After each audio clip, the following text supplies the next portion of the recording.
Espaço Odontológico Fábio Rodrigues Teixeira e Dominus Educação apresentam Programa De Bem com a Vida. Apresentação Padre Hildo de Freitas.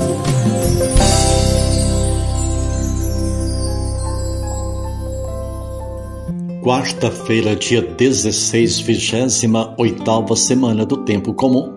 Bom dia, cidade de Arcos, bom dia, aniversariante, bom dia, internautas, bom dia a todos que nos dão o prazer da sua sintonia.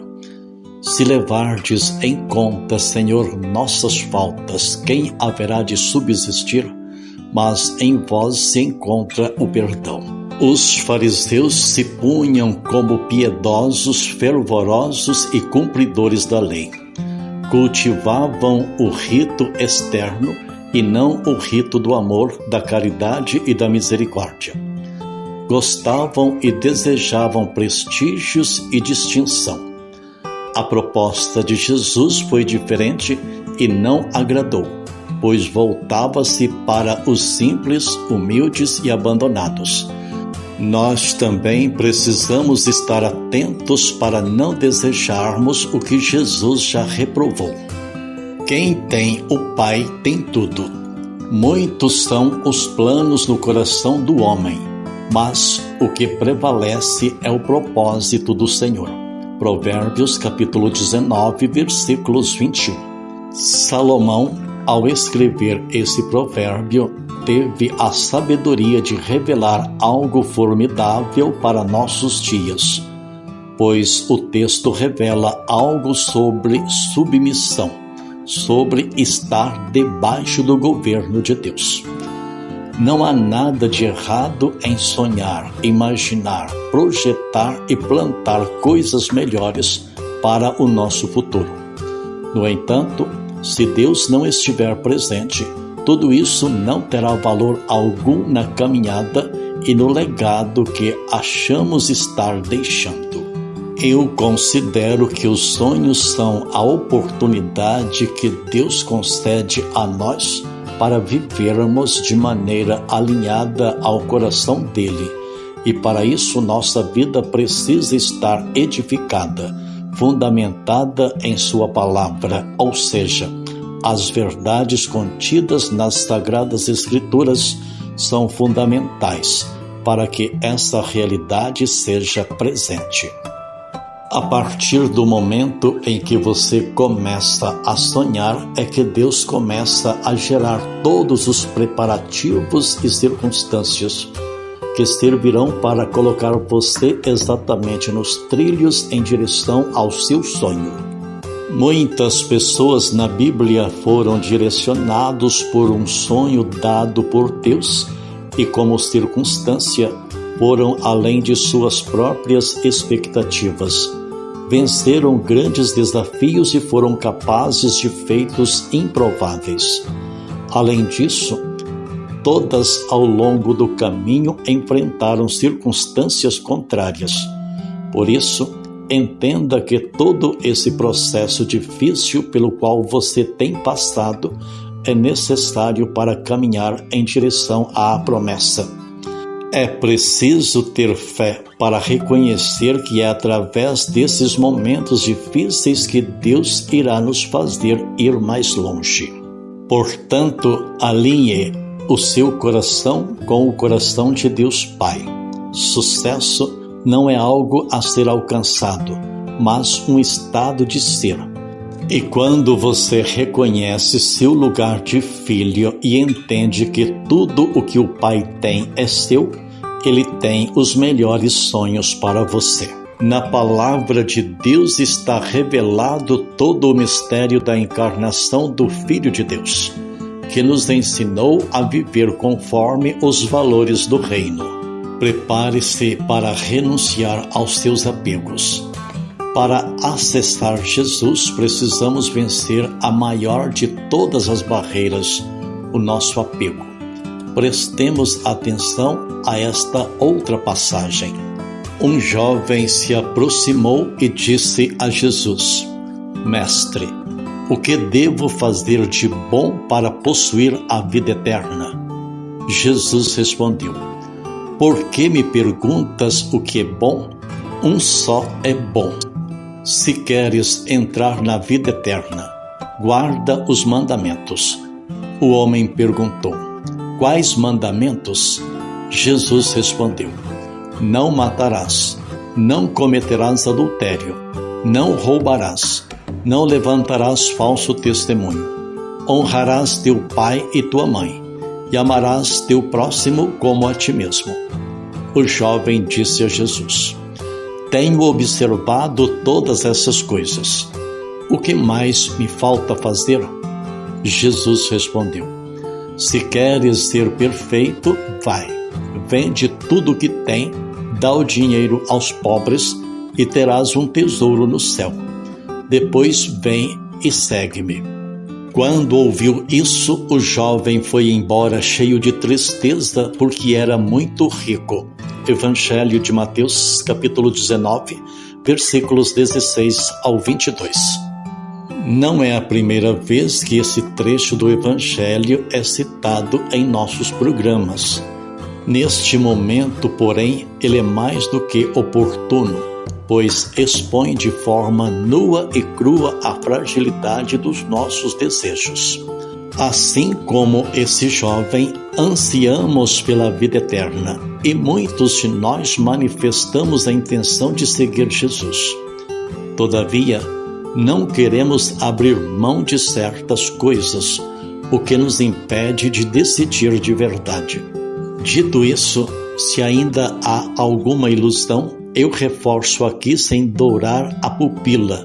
Em nossa vida, nada vem com baixo custo, a não ser o que é falso ou não tem valor. Todo o restante requer esforço e empenho. O jovem parecia estar pronto, mas desistiu.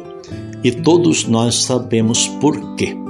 Jesus ordenou que ele vendesse todos os seus bens e desse aos pobres, mas ele não conseguiu renunciar à materialidade e à mundanidade, dado que ainda era uma pessoa apegada.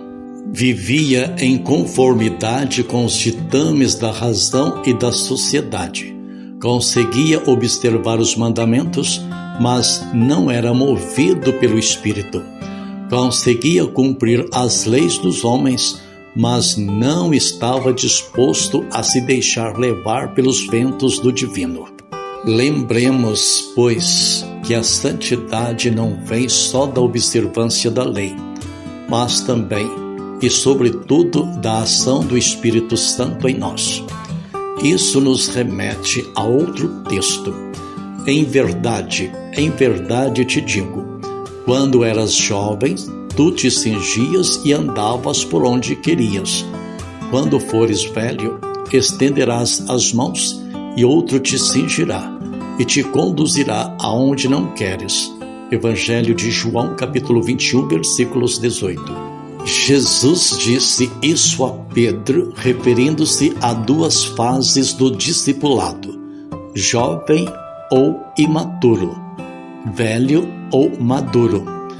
Pedro chama a atenção justamente por ser muito intenso e, portanto, deixa-se mover pela paixão, o que o aproxima sobremaneira de nós. Ele vai de um extremo ao outro. Fez uma belíssima profissão de fé, o que mereceu elogios. Recebeu um posto de destaque em relação aos demais discípulos, mas em seguida deu uma baita bola fora e levou um puxão de orelha de Jesus.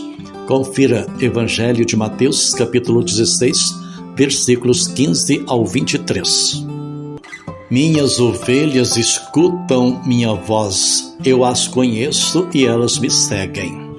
Nós vos pedimos, Senhor, que vossa graça nos preceda e acompanhe, e nos torne atentos para perseverar na prática do bem. Por nosso Senhor Jesus Cristo, vosso Filho, que é Deus, e convosco vive e reina, na unidade do Espírito Santo, por todos os séculos dos séculos. A primeira leitura é do Novo Testamento, Carta de São Paulo aos Gálatas, capítulo 5, versículos 18 ao 25. Salmo 1. E nos convida a rezar: Senhor, quem vos seguir terá a luz da vida. Feliz é todo aquele que não anda conforme os conselhos dos perversos, que não entra no caminho dos malvados, nem junto aos zombadores vai sentar-se, mas encontra seu prazer na lei de Deus e a medita dia e noite sem cessar. Senhor, quem vos seguir terá a luz da vida. O Santo Evangelho, escrito segundo Lucas, capítulo 11, versículos 42 ao 46. Assim está escrito: Naquele tempo, disse Jesus: Ai de vós, fariseus, porque pagais o dízimo da hortelã, da arruda e de todas as outras ervas, mas deixais de lado a justiça e o amor de Deus. Vós deveríeis praticar isso sem deixar de lado aquilo. Ai de vós, fariseus, porque gostais do lugar de honra nas sinagogas e de serdes cumprimentados nas praças públicas. Ai de vós, porque sois como túmulos que não se veem, sobre os quais os homens andam sem saber. Um mestre da lei tomou a palavra e disse: Mestre, falando assim, insulta-nos também a nós. Jesus respondeu: Ai de vós também, mestres da lei, porque colocais sobre os homens cargas insuportáveis, e vós mesmos não tocais nessas cargas, nem com um só dedo. Estas são palavras de salvação. Glória a vós, Senhor. No Santo Evangelho que ouvimos, escrito segundo Lucas, capítulo 11, versículos 42 ao 46, nos ensina a palavra do Senhor. Jesus respondeu: Ai de vós também, mestres da lei, e vós mesmos não tocais nessas cargas, nem com um só dedo. Os antigos tinham complicado demais a religião, com inúmeras obrigações e mandamentos inventados pelos homens. E muitos, como disse Jesus, de fato, não faziam isso por motivo religioso, mas para dominar o povo. Eles mesmos não levavam a sério essas obrigações porque não as cumpriam. Viviam num mundo hipócrita de exterioridades religiosas, confiantes em sua própria justiça. Os ricos empobrecem e passam fome, mas nada falta aos que procuram o Senhor.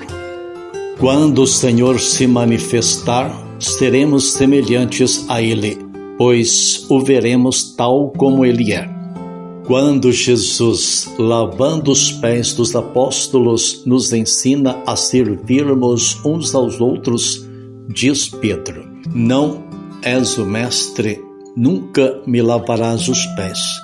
Na sequência, ao ouvir o argumento de Jesus, pede: Senhor, então podes lavar não só meus pés, mas até minhas mãos e a cabeça. Eis aí outra gafe que rendeu uma reprimenda. Confira Evangelho de João, capítulo 13, versículos 8 e 9. Repito, nós somos muito parecidos com Pedro, impulsivos, ansiosos, escravos das nossas vontades. Isso faz com que nos adiantemos ao Espírito Santo e decidamos por nós mesmos. Como já expliquei, com o sacramento do batismo, não estamos mais em processo de gestação do ponto de vista da fé cristã, mas ainda somos como recém-nascidos, muito imaturos, sem ter a exata consciência do que é ser verdadeiramente discípulo missionário de Jesus. Cristo nos chama a segui-lo e temos de nos preparar para responder ao seu chamado. Já com a vivência do discípulo, nós nos tornaremos velhos. Evidentemente, não se trata da idade cronológica, e sim do crescimento para a maturidade espiritual, de nos deixarmos conduzir pelo Espírito Santo, servindo e fazendo não a nossa vontade, mas aquilo que o Senhor quer e espera de cada um de nós. Foi exatamente dessa forma imatura que o jovem rico se comportou. Ele queria conduzir sua vida sem renunciar a seus apegos. São João da Cruz diz que o apego fascina, deslumbra e tolhe nosso entendimento, escondendo a verdadeira luz. Enquanto houver apego, por mínimo que seja, nossa alma sofrerá. Quando estamos fascinados por algo, podemos até fazer várias mortificações, vários atos de piedade, mas não conseguiremos crescer. Jesus disse: Eu sou a videira, vós sois os ramos, e meu Pai é o agricultor.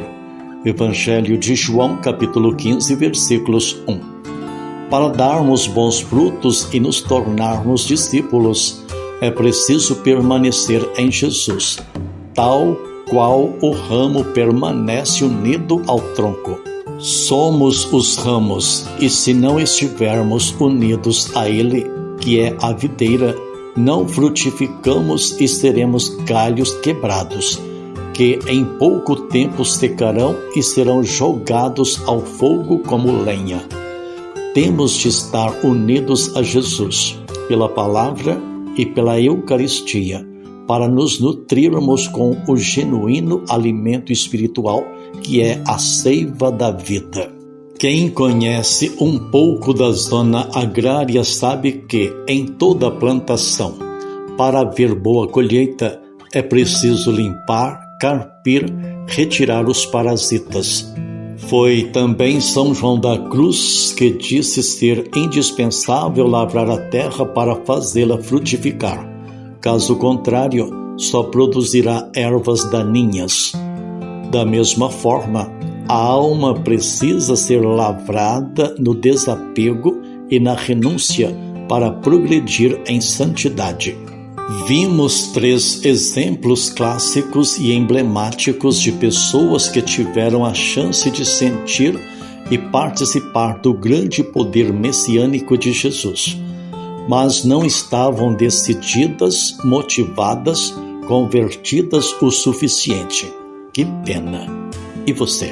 Abençoe-vos o Deus Todo-Poderoso, Deus Pai, Deus Filho e Deus Espírito Santo.